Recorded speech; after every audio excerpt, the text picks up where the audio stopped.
Welcome back to ESBR Boxing's YouTube channel. Delighted to be joined by Danny. This is a reaction video to the second round stoppage we have just witnessed from Justice HUNI, who moves to 12-0, I believe now.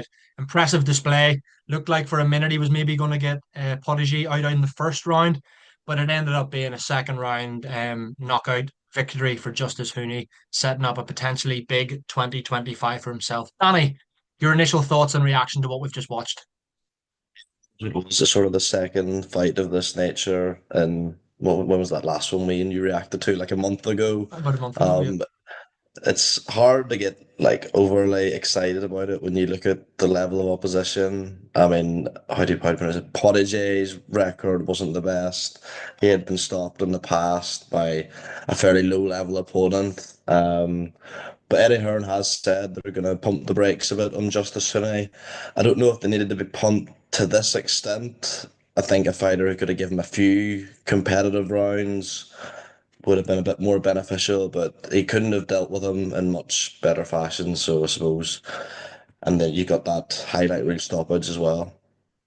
Yeah, mate, for sure. I think worth noting that you can only beat what's put in front of you, can't you? It's not Justice Hooney's fault. He will probably have wanted a few more rounds because I think is that his third second round knockout in a row. As you mentioned, that one that we reacted to not so long ago, like similar level there. Arguably, even this was a step down. To be honest with you, when you've actually seen the when you actually watched the two rounds of whatever there was, the other guy actually at least had to go. This guy, kind of the first. I don't know about you, but as soon as he kind of got hit with that left body shot in the first round, it looked like he didn't really want to know. Taking the breather, taking his minutes for the low blow, and Just didn't gonna look too low to me. be But yeah, start there and then. you could tell that as soon as Hooney landed anything really meaningful, that yeah, he probably didn't want to be there. So yeah, but as you said, Justice Hooney can't really do much more. He set up the stoppage very well. I think maybe, some people would maybe say that the referee always a wee bit too early, but let's be honest, it was only going one way. If he wasn't gonna stop him again by that round, it maybe would have been the next. But let's be honest, the stoppage was coming. Save your man, the South African, to fight another day. I was impressed the way he set it up. It was kind of, wasn't it? It was like a right hook come right straight that Hooney threw, landed right in the button and kind of wobbled Prodigy. And yeah, after that it was a barrage of shots to which the referee stepped in and said no more of that. And yeah, he's done all he can. He finished 2024 with a second round knockout. He began 2025 with a knockout, and I don't really think there's much more we can say. The one thing I do want to ask you, Danny, um, and we kind of talked about it last time, is like in terms of opponents that you want to see him fight. You've mentioned there Eddie Hearn said about pumping the brakes on him. I also saw the other day that I saw something doing the rounds that Eddie Hearn had also mentioned the possibility of Justice Hooney fighting Moses Itauma in 2025 for a WBO interim heavyweight title, if that comes to fruition or not. Is that a fight that you want to see Justice Hooney have in 2025, or are you looking for maybe more people that'll take him rounds first so we learn a little bit more about him? He said in the same interview that we're going to pump the brakes as he thinks a fight with Moses Italia will happen in 2025. So I really don't know how you reconcile those two things. I would like to see it. I think it would be a very different stylistic test to what Moses Italia has faced before. Justice Finney, for whatever faults people may think he has, he's one of the few heavyweights who could not maybe match Moses' time for speed, but he's not a million miles away. He's got fast hands for a heavyweight, so I'd be happy to see that. I think it'd favour Moses' time pretty heavily in the fight. Aside from that, if you're looking for like a learning fight, maybe like a Jermaine Franklin, someone like that. But if that WBO interim becomes available and you fancy it, why not chuck him in with Moses Timer? You know what I mean? Roll the dice. He's 25. He can come again. A loss to Moses Timer is almost certainly going to age very well. So I don't think it would be the worst move in the world. Yeah, it's one of them where I think people might say, "Oh, what's the reward?" But like the reward would be if you beat Moses Itaima after his display in Saudi, everyone's kind of thinking, "Oh, geez, he's the future of the heavyweight division." Everyone may, everyone may fight him while he can because he's only going to get better, and he's only 20 now. Moses Itaima just turned 20 as well. But yeah, you're right. If that fight were to happen, say it does happen, like either way, I like you would make Atama a relatively heavy favorite personally, but as you said, Huni, great hand speed, kind of the way he boxes and moves. He's got good footwork as well, in and out. Different test for Itama. Also obviously a very different test for Justice Huni as well compared to what he's faced. So yeah, I would be for seeing that fight. And as you mentioned, both very, very young.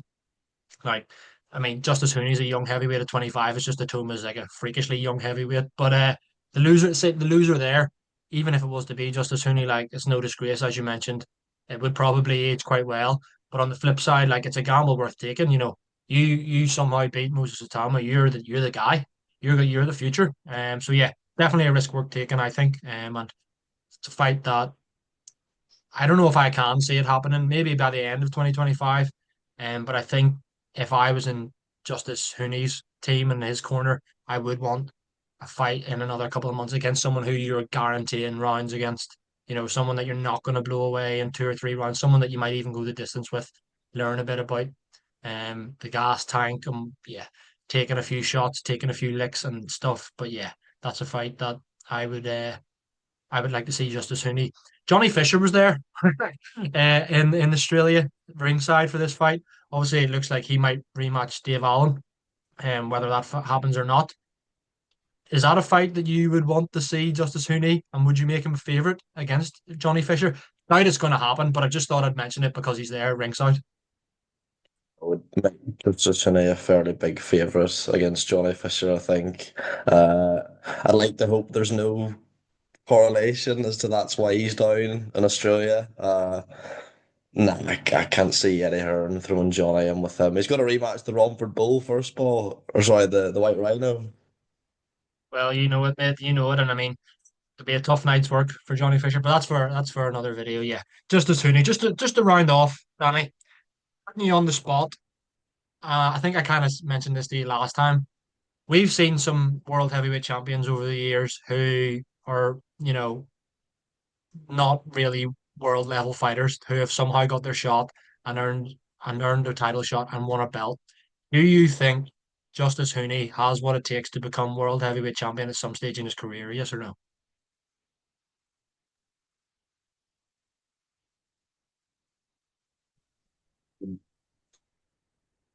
Said last time, I don't want to fucking go back on myself. I don't think he will. Saying that, like he is young enough, and obviously the sort of big guns in the heavyweight division will be gone in a couple of years, and you don't know how many belts are going to become vacant and change hands. And there's been weaker heavyweight champions than Justice Hune for sure over the years, but gun to my head, I'll say no at this point. Yeah, I mean, I find it difficult to see it as well, especially when you do mention, don't want to turn this into the Moses Atama show, but like when he's a heavyweight coming through, Daniel Dubois still very young. There's a few others there. I know he's lost last time out to Martin Bakuli, but Jared Anderson's still quite young. Would you make Jared Anderson a favourite over Justice Hooney? Who knows? So yeah, I mean it would be difficult. But you're right. You've seen worse heavyweight champions. It wouldn't surprise me if it did happen, but I also agree with you, mate. If I'm forced to make a prediction, I would also go with no. Danny, appreciate you jumping on with me as always, mate. Thanks very much for your time. And guys, if you're watching this video, please do hit the subscribe button, hit the like button, and let us know in the comments your thoughts. Danny, all the best, mate. Cheers. So, cheers.